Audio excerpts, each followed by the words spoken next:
avec à titre d'avertissement pour les amis du Vatican et de sa franc-maçonnerie, connue ou plus connue sous le nom de Illuminati, mais aussi à titre d'avertissement pour les monarchies anglo-saxonnes, si proches des évangéliques, qui tous unis les uns avec les autres, espionnent le musulman français ayant reçu la lumière, Al-Coran al-Karim, après avoir été plongé dans l'ignorance des complots qui fut mis en place contre lui, le musulman français qui est aux portes de Rome, pour ne pas jouer à la poupée, mais pour être le signe aux musulmans du monde entier, afin de combattre la tyrannie et l'oppression, ayant été mise en place en terre d'islam par la franc-maçonnerie laïque et catholique française contre les musulmans, quand la foudre frappe le symbole du monde catholique, mais aussi l'avion présidentiel de l'imposture socialiste plutôt libérale, anglo-saxonne et allemande, qui fait monter le parti nationaliste de Marine Le Pen, celui du FN, qui est identique au FLN en Algérie laïque, devenu takfir, pour plaire aux Algériens catholiques et à ses immigrés ici en Europe. Alors nul n'est épargné du châtiment du Créateur des cieux et des univers, y compris le Seigneur des univers des djinns, qui sont parallèles à l'univers des êtres humains devenus rebelles aux lois de Dieu, dont celle de la finance et de l'économie mondiale, où dans la religion il y a des règles pour les sans foi ni loi, comme pour celles et ceux qui ont la foi, et qui veulent être soumis et soumises aux lois de Dieu. Les comploteurs au sein du Vatican, l'élite, comme au sein de la franc-maçonnerie laïque française, dans son assemblée nationale qu'est celle des singes et des guenons, dans ses liens très étroits avec les juntes militaires arabes et africaines, si proches du Vatican catholique de la franc-maçonnerie laïque, qui est totalement et farouchement hostile au signe cosmique pour les musulmans du monde entier survenu à Paris en 1999, lorsqu'il était âgé de 33 ans, pour ensuite libérer les musulmans du monde entier de l'esclavage, de l'asservissement financier et économique occidental, chinois et russe, qui se met en place pour des milliers d'années, devant vous et sous vos yeux, avec cette soi-disant crise mondiale et financière mondiale, qui fut mise en place en 2007 par l'élite financière de la Réserve fédérale aux États-Unis. Je veux parler par là de Ben Bernanke, si proche de George Bush, fils, mais aussi si proche de Barack Obama, l'imposteur, qui soumet l'Europe à ses propres volontés avec son cheval de Troie britannique en Angleterre, mais aussi avec son cheval de Troie qu'est Angela Merkel en Allemagne. Sourate 13, Ar-Ra'd, le tonnerre.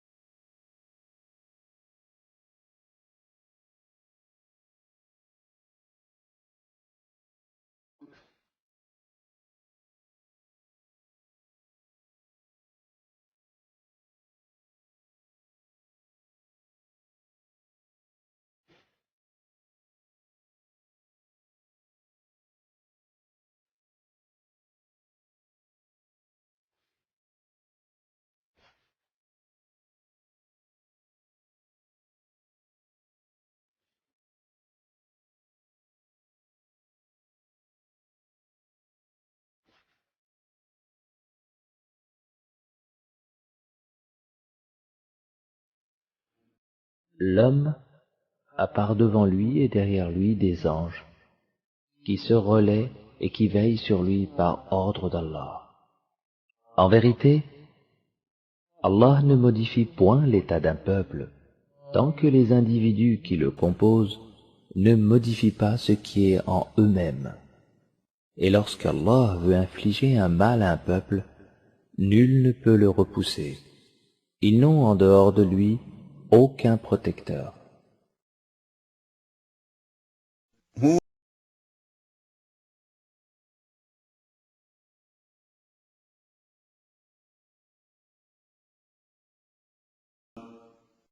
C'est lui qui vous fait voir l'éclair qui vous inspire crainte et espoir. Et il crée les nuages lourds.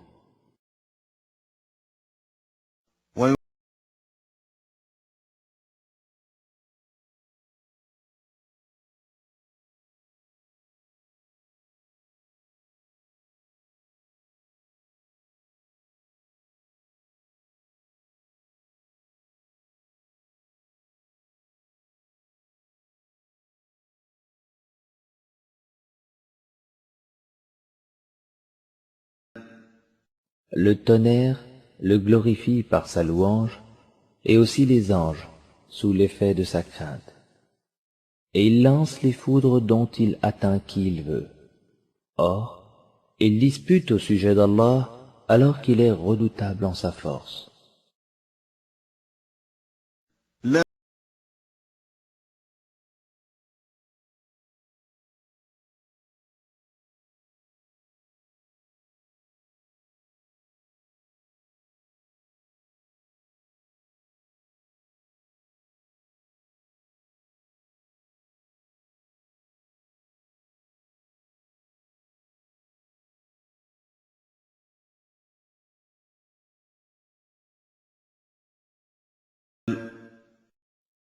À lui l'appel de la vérité.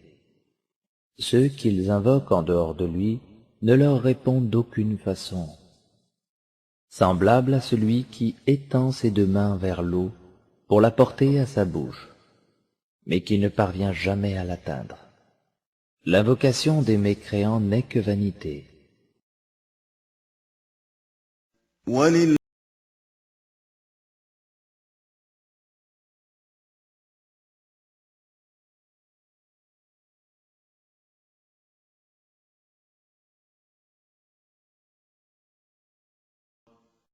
Et c'est à Allah que se prosternent bon gré, mal gré, tous ceux qui sont dans les cieux et sur la terre, ainsi que leur ombre, au début et à la fin de la journée. Dans un point commun évident entre l'imposture de Angela Merkel en Allemagne et son parti politique de la droite chrétienne, la CDU, qui avec l'Angleterre, mais aussi avec l'UMP ici en France, et son idéologie du libéralisme économique et financier total, qui complote en Europe avec les partis socialistes plutôt libéraux que socialistes, pour imposer leur nouvel ordre européen, le fédéralisme à l'anglo-saxonne. Voici le banquier du Vatican, baron Ernst von Freiberg, né en Suisse, de nationalité allemande, franc-maçon et avocat, en étant membre de l'ordre souverain militaire hospitalier de Saint-Jean de Jérusalem, de Rhodes et de Malte, qui remonte aux premières croisades, cofondateur de la société d'investissement Daiwa Corporation, advisory partner, président du groupe de chantier naval hambourgeois, Brunn und Voss, et membre de divers conseils d'administration de sociétés, dont Manpower GmbH. Il fut mis en place par Benoit XVI en tant que banquier du Vatican, de nationalité allemande, ayant ensuite laissé sa place à un pape, François Ier, qui n'est qu'un loup déguisé en agneau, de nationalité argentine et socialiste, plutôt libéral, ayant favorisé dernièrement les mariages pour les homosexuels, après avoir limogé un cardinal et un cardinal italien. Je vous laisse. Les seuls maîtres pour juger. Mais faites des recherches et vous comprendrez pourquoi la foudre, quand elle s'abat, elle tape sur les comploteurs.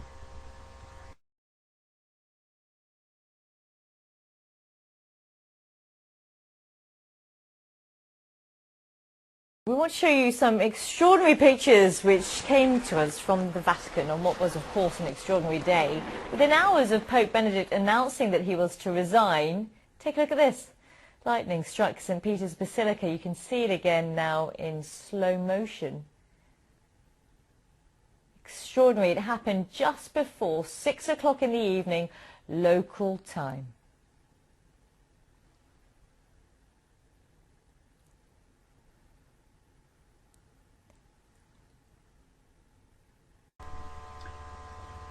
Et enfin, voici quelques personnalités très connues, comme par exemple Mayer Wallenchild, Adolf Hitler, appartenant à la charité chrétienne de l'ordre de Malte et du Vatican, afin de convertir les populations musulmanes qui sont faibles dans leur foi, comme beaucoup de personnes en Afrique noire et en Algérie qui se convertissent pour la religion chrétienne après avoir embrassé la religion musulmane. Avec la plus importante de ces personnalités connues dans le monde, la reine Élisabeth II d'Angleterre, comme vous pouvez le constater, elle aussi membre de la charité chrétienne de l'ordre de Malte. Et oui, tout le monde connaît cet homme, Nelson Mandela. Et quand je pense que tout le monde l'a fait passer pour un libérateur, alors qu'en fait ce n'est qu'un imposteur, membre de cette franc-maçonnerie des chevaliers de l'ordre de Malte, en croisade contre l'islam, tout simplement parce que dans l'islam, et au niveau de la finance mondiale, et au niveau économique, il y a des règles qui s'imposent à tous et à toutes.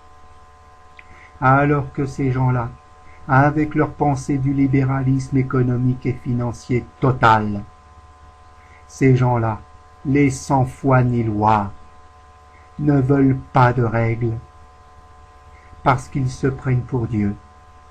J'espère que les peuples vont se réveiller avant que l'humanité ne soit réduite en esclavage, avec la pensée du libéralisme économique et financier mondial, celle du nouvel ordre mondial, celle de Dajjal, celle de l'Antéchrist, celle des hostilités contre le Messie musulman qui est aux portes de Rome, dans la ville lumière, à Paris.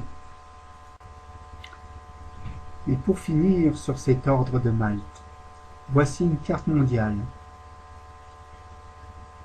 où se trouve être infiltré l'ordre souverain militaire hospitalier de Saint-Jean de Jérusalem, de Rhodes et de Malte, infiltré dans les pays se revendiquant de l'islam. Vous noterez l'Égypte, ce qui fait là aussi référence avec le dernier coup d'État du maréchal al-Sisi ayant repris le pouvoir aux musulmans, première fois démocratiquement élu par le peuple pour le peuple, qui fut évincé du pouvoir sur ordre de cette franc-maçonnerie, bien implantée en Europe, de même qu'en Amérique latine, de même qu'en Afrique, que ce soit dans la corne de l'Afrique, tout comme en Afrique de l'Ouest, là où on se dit, où on se revendique être de religion musulmane. Si on est vraiment de religion musulmane, alors on interdit dans son pays la pratique des intérêts bancaires, mais aussi la pratique des intérêts financiers. Quand un État emprunte alors cet État doit emprunter sans intérêt. Et si cet État emprunte avec des intérêts, alors il n'est plus musulman. À vous de découvrir la carte de votre pays. Si vous êtes dans l'un de ces pays, sachez que vos dirigeants ne sont pas musulmans.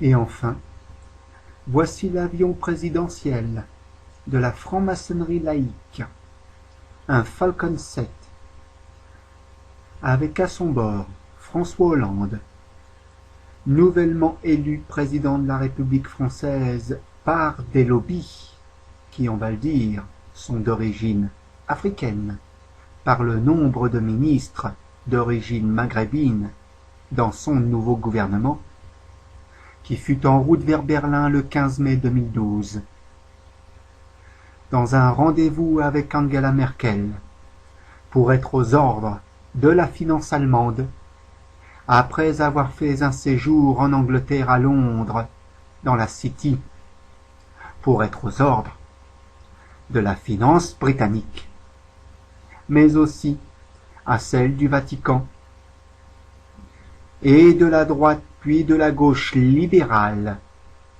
avec sa pensée unique du libéralisme économique et financier total de 100 fois 1000 lois, ayant été foudroyé dans un avertissement à l'imposture de la France et à l'Europe maçonnique socialiste, plutôt libérale que sociale, puis à celle de l'extrême droite, de tous les complots hostiles au Messie musulman, avec leur œil de l'espionnage et des complots en tout genre, au-dessus de la pyramide, celle des Illuminati, farouchement et totalement opposée aux lois coraniques en terre d'islam.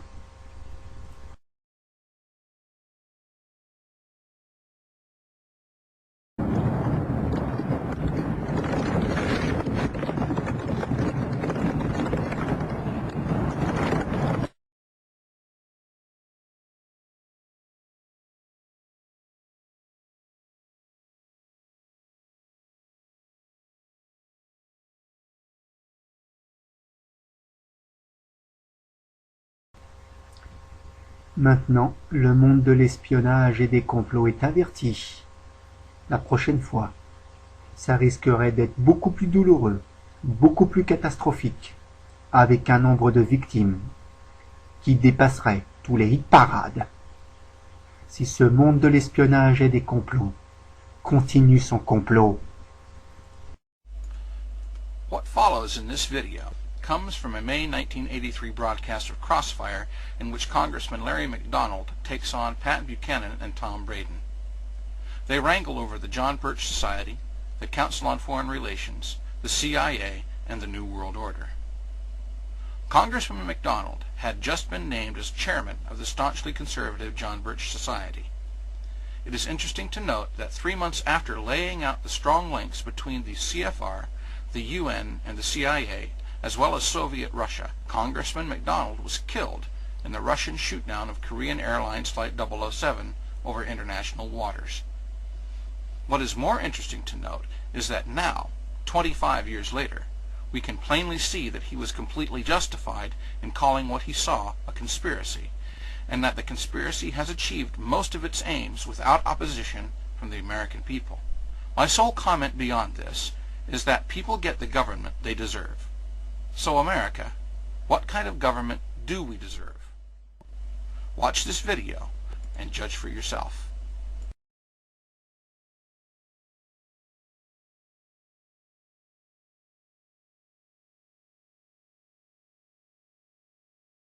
The Birch Society was formed in '58. Why are you all now, the John Birch Society, still answering for a statement like that? Why didn't somebody in the Birch Society say, look, our founder made an asinine statement, we don't pay any attention to it, and go on to the future? Why is the John Birch Society, in his phrase, now considered by an awful lot of people who will say, okay, Jerry Falwell, moral majority, new rightists, okay, don't like them.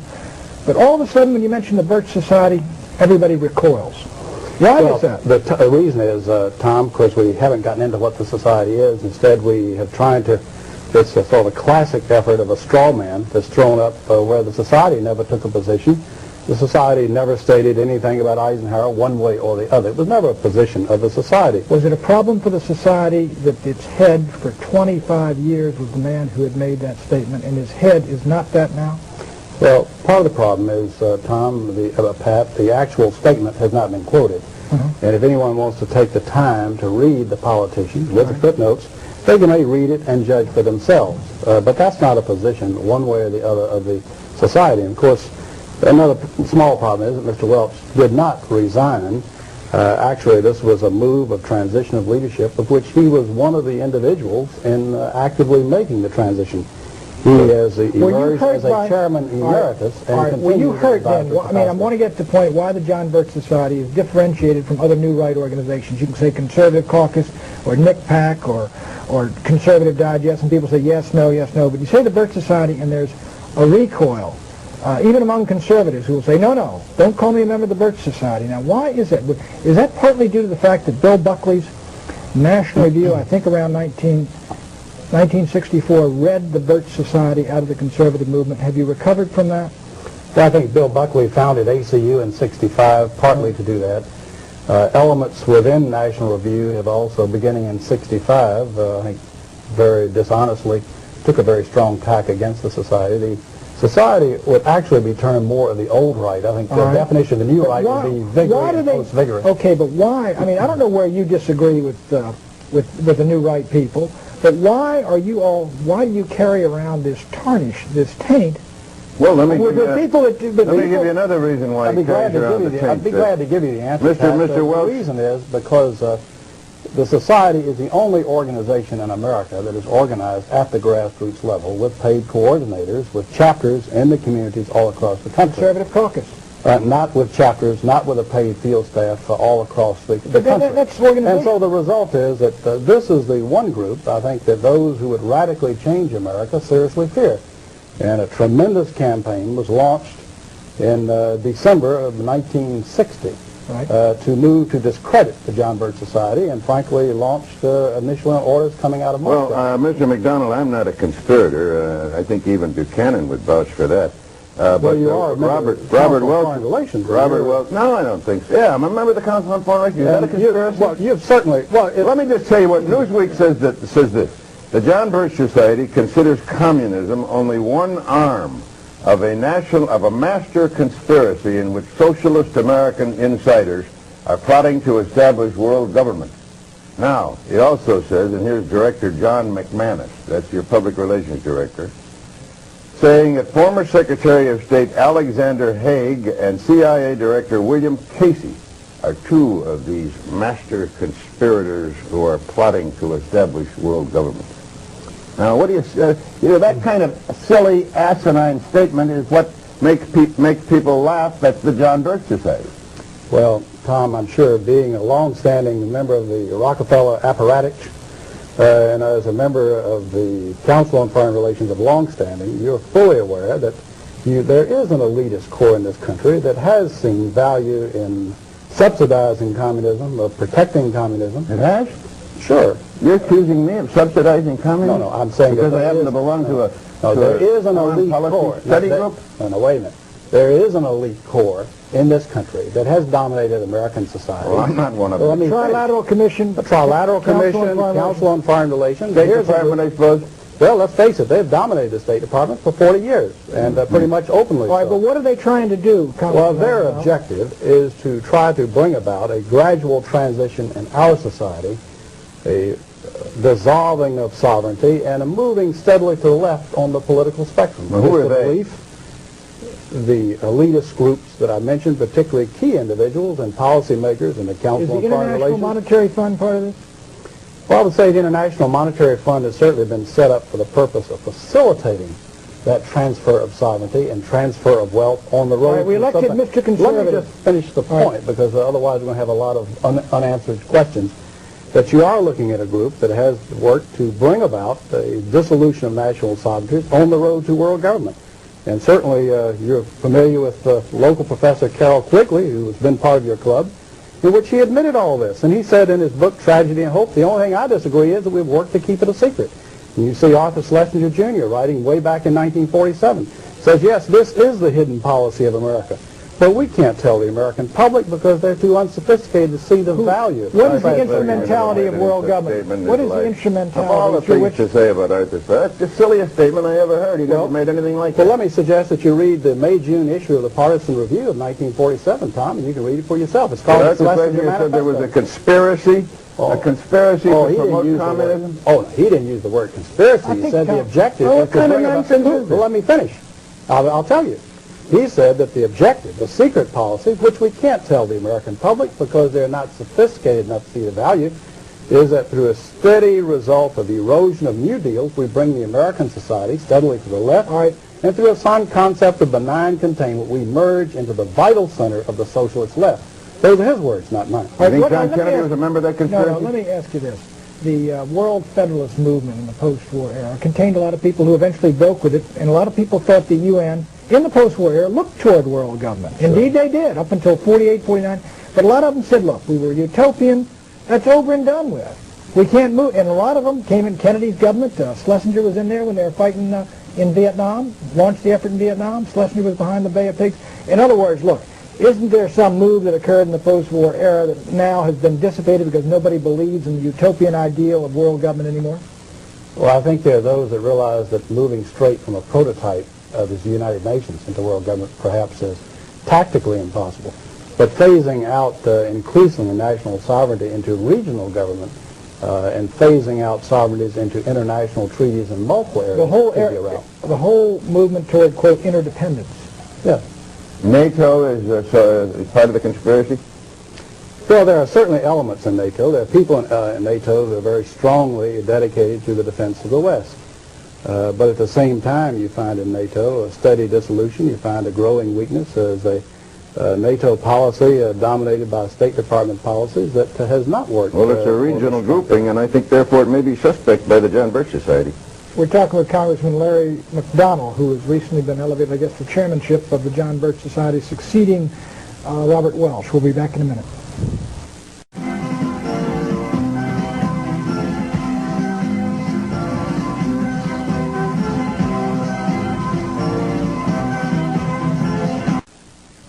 Welcome back to Crossfire. Our guest is the new chairman, recently named chairman of the John Birch Society, Congressman Larry McDonald, a Democrat from Georgia.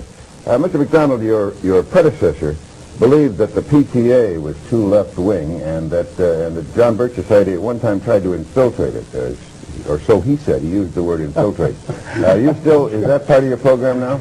Well, I think when the PTA comes out in this program for the test ban treaty, and when the PTA comes out for gun control, it comes out for obviously national legislative programs that have been linked with liberaldom, having nothing to do with education of our children. I think many people are wondering what in the world is the PTA doing, and that includes members of the John Birch Society. Well, I wonder about you. I wonder about you. I looked you up. You're the biggest joiner that I've ever seen in the world. You belong, as I counted them, to 67 organizations, among which are the National Rifle Association, the American Pistol and Revolver Association, the Committee for the Right to Keep and Bear Arms, the Second Amendment Foundation, and the Citizens Committee for the Right to Keep and Bear Arms. Well, Tom, I think there's a real drive in this country to try to destroy the realization of our citizens that they have a fundamental constitutional right to keep and bear arms as the Constitution allows. And unfortunately, there are those in our society, including elements of the PTA nationally, not always locally by any stretch, but nationally, who would believe that the federal government should restrict the right of citizens to keep and bear arms. Can I get back to What kind of grades do you give Ronald Reagan as president? And what kind of grades is the John Birch Society giving? Well, I would say in his speeches, Pat, you'd have to give him close to an A, B plus to an A. But in his performance, what's most disappointing?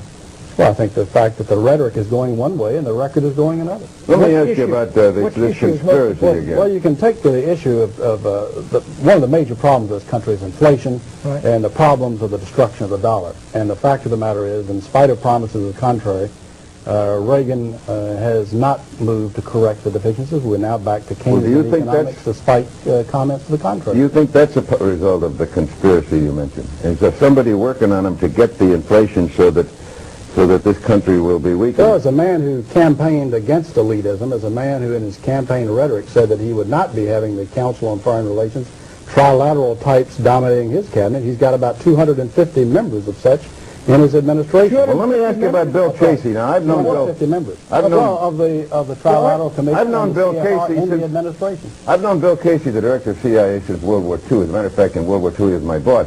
Now, your public relations director, the John Birch Society, says that Bill Casey is a part of this conspiracy that's trying to bring about world government. Before he became CIA, one of his big jobs was aiding in the transfer of technology and goods and so forth to the Soviet Union, helping the Kama River Project, the Export-Import Bank, helping to finance these Is the things. Export-Import Bank part of the conspiracy? I think the whole get drive, the that the fact that the American people have been tapped steadily, especially since World War II, to finance their enemies and to have the massive technology transfer to those who are doing it. You know that from the Braden Doctrine in the agency, which you're very familiar with, and the feeling that we must somehow subsidize the, quote, non-communist left. That's among our so-called allies. Braden was and in country after country, that turned out to be the communists, the crypto-communists masquerading as the non-communists. That's Mr. Mitterrand, who has taken the strongest position against the Russians of any Western European Well, nation. he was about to lose everything at the polls, and he had to show some sign.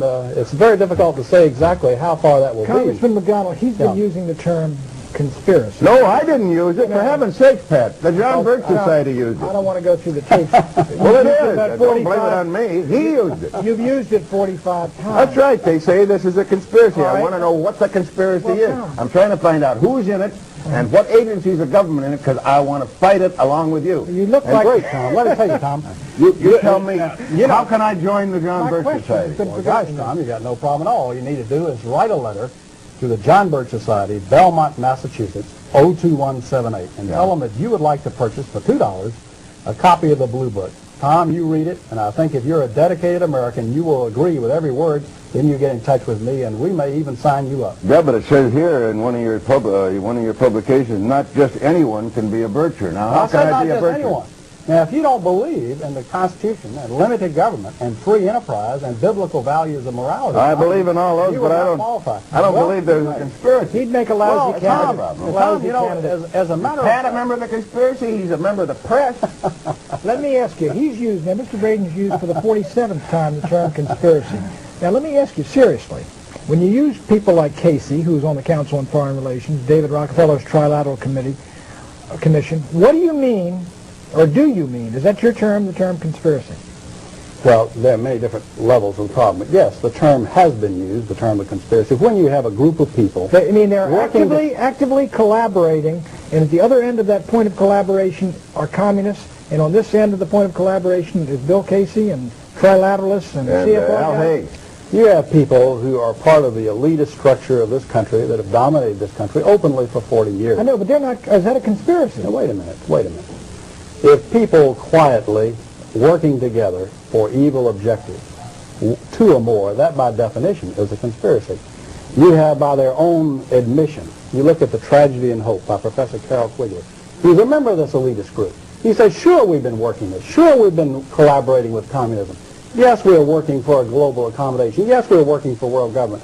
The only thing I object to is that we have kept it a secret. And I think we've gone so far along, we should come out and say, I'll bet you $1.50 that Bill Casey doesn't know who Professor Quigley is. I don't. He's at Georgetown a number of years ago. He died a couple of years ago, and he wrote The Tragedy and Hope. He's a very noted member of your club, Tom. Tom, you've got to broaden your reading a little bit. What I ought to do is read more about conspiracies, and that's why I'm interested in what Well, I'll tell you what you ought to do is go back and look at your founder, Edward Mandell House, because he wrote the book Philip Drew Administrator in India.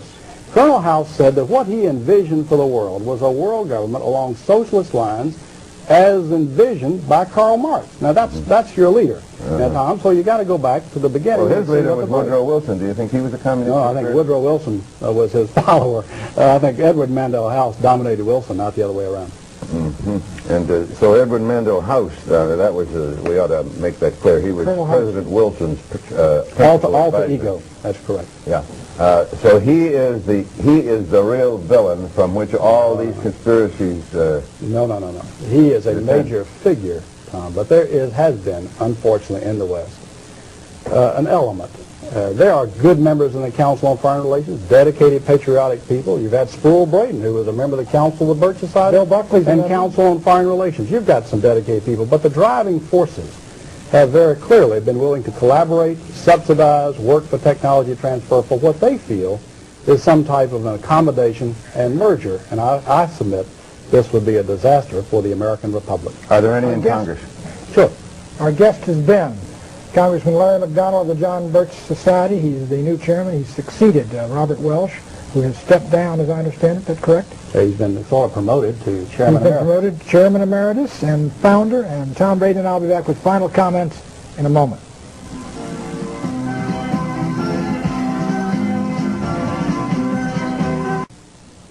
Pat, I just want to tell you, I think some of the people who served in the Nixon White House are good, clean, upstanding, patriotic Americans. And some of them, on the other hand, are suspect. And I'm just going to have Larry McDonald, the head of the Birch Society, take a look at some of those people, and I wonder if he might find you.